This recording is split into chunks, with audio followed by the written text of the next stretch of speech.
Hello students, बच्चों आप सब कैसे हो।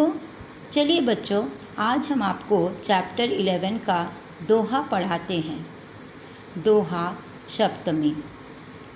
ऐसी बानी बोलिए मन का पाख होय, ऐसी बानी बोलिए मन का पाख होय, औरन को शीतल करे आप हो शीतल होय, कबीरा आप हो शीतल होय।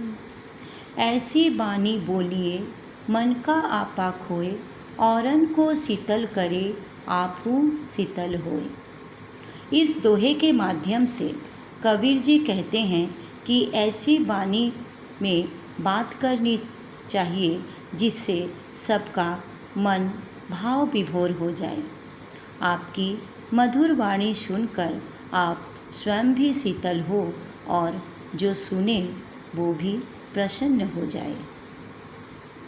गुरु गोविंदो खड़े काके लागू पाय,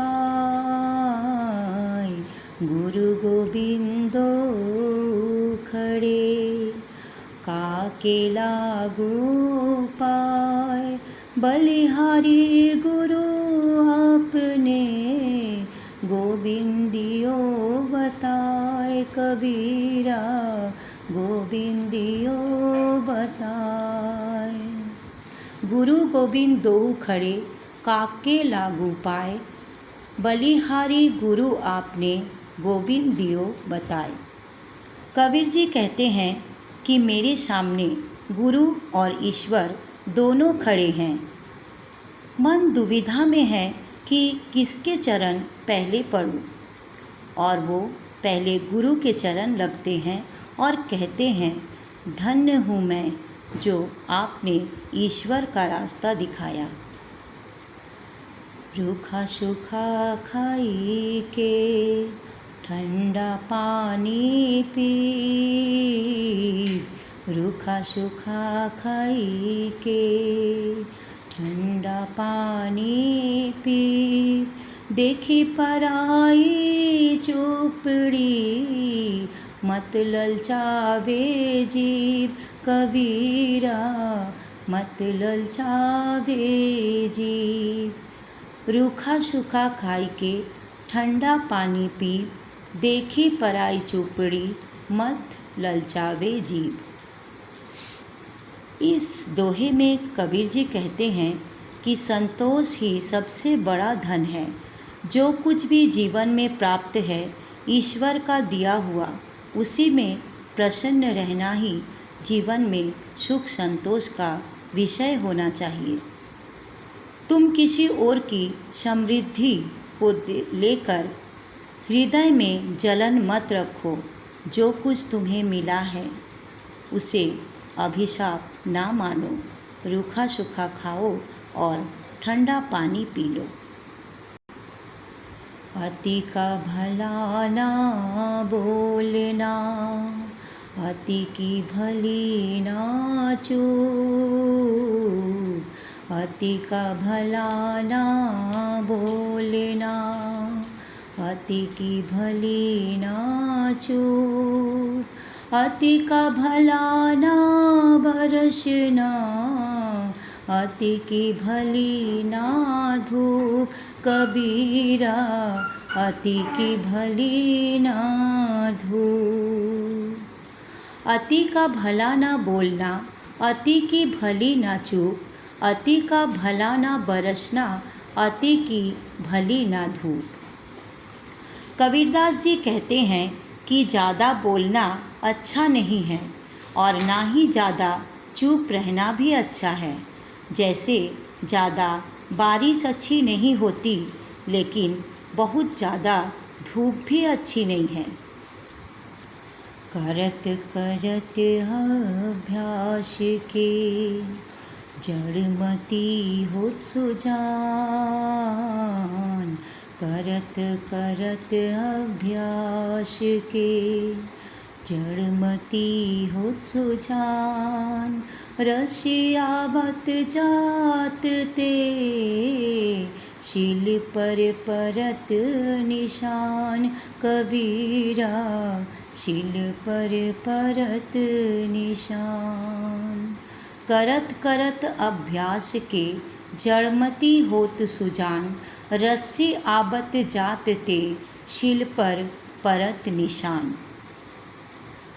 कबीर जी कहते हैं कि कुएं से पानी खींचने के लिए बर्तन से बांधी हुई रस्सी कुएं के किनारे पर रखे हुए पत्थर से बार बार रगड़ खाने से पत्थर भी निशान बन जाते हैं। ठीक उसी प्रकार बार बार अभ्यास करने से मंद बुद्धि व्यक्ति भी कई नई बातें सीखकर उनका जानकार हो जाता है। रही मन देखी बड़ेन को लघु न दीजो डरी रही मन देखी बड़ेन को लघु न दीजे डरी जहाँ काम आवे सोई कहाँ करे तरवारी रही माँ कहाँ करे तरवारी। रही मन देखी बड़ेन को लघु न दीजे डारी जहाँ काम आवे सुई कहाँ करे तरवारी। रहीम जी कहते हैं कि बड़ी वस्तु को देखकर छोटी वस्तु को फेंक नहीं देना चाहिए। जहाँ छोटी सी सुई काम आती है वहाँ तलवार बेचारी क्या कर सकती है। यूँ रहीम सुख होत है उपकारी के संग यूँ रहीम सुख होत है उपकारी के संग बाटन वारे को लगे जो मेहंदी को रंग रही माँ जो मेहंदी क्यों रंग। यूँ रहीम सुख होत है उपकारी के संग बाटन वारे को लगे जो मेहंदी को रंग। रहीम जी कहते हैं कि दूसरों की भलाई करने वाला उसी प्रकार से सुखी होता है जैसे दूसरों के हाथों पर मेहंदी लगने वालों की उंगलियों खुद भी मेहंदी के रंग में रंग जाती है। दूसरों की मदद अथवा परोपकार का बड़ा ही महत्व है। बच्चों, अगर आपको इस दोहा समझ में आया और अच्छा लगा तो आप लाइक कीजिए, अपने दोस्तों में शेयर कीजिए और मेरा चैनल को सब्सक्राइब कीजिए ताकि और अच्छा पढ़ाई आपको मिलती रहे। Thank you.